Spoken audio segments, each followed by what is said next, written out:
Hello, everyone.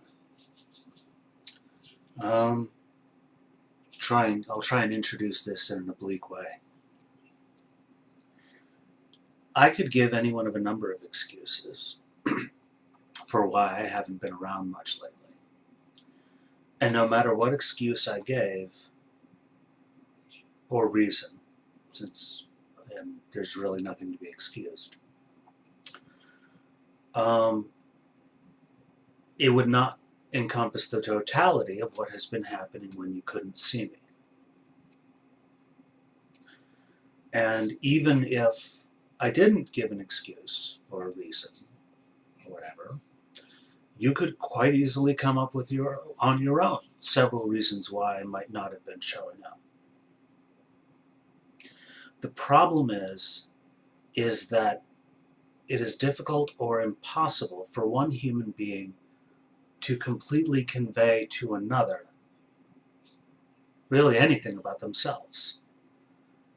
That's why those moments where we can simply phrase a truth and go, here, deal with it, are things we remember and things we take great joy in. Because being clear and understood is very difficult and very rare. How much more difficult is it then to get right what someone who is dead thought or felt? And especially when grieving about the death of a friend or someone you know, knew, or whatever,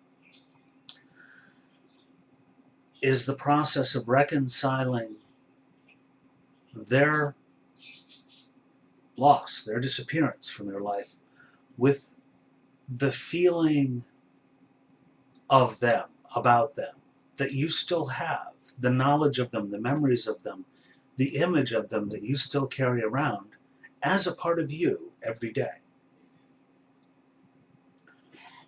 That's a problem. And that's difficult, and that's one of the things funerals are to do. Uh, Unintentionally, but I think it's something they do very well, which is to get the feelings of closure that we need. But with the recent passing of someone from our little community,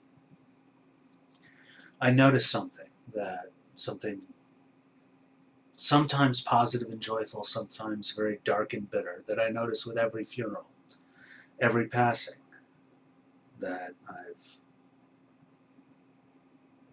encountered since I first saw this about 10 years ago, since I first realized this. It's been happening for thousands of years, but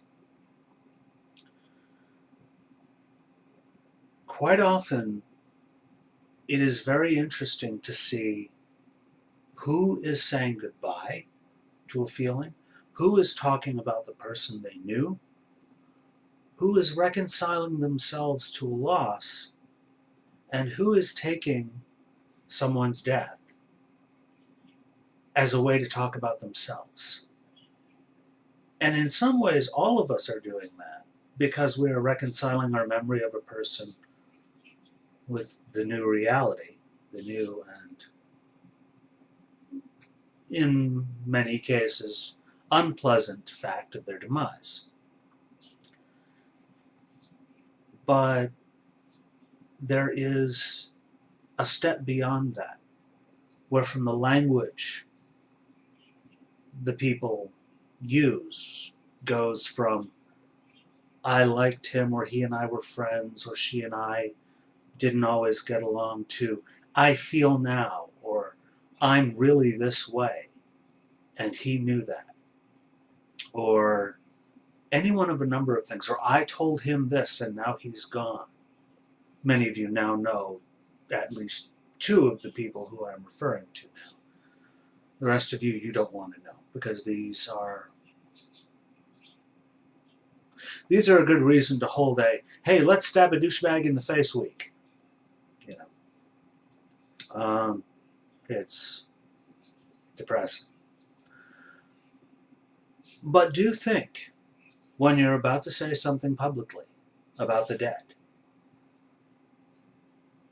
And it's a good reason to stick to that shorthand, do not speak ill of the dead, although that won't save you from a large number of things. Do realize that to the people who are really listening to what you, the living, are saying, the words you choose, the images you choose, and the way you use the memory of the departed says a great deal more about you.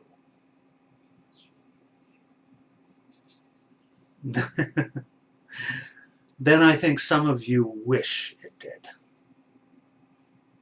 Thank you for your time and attention.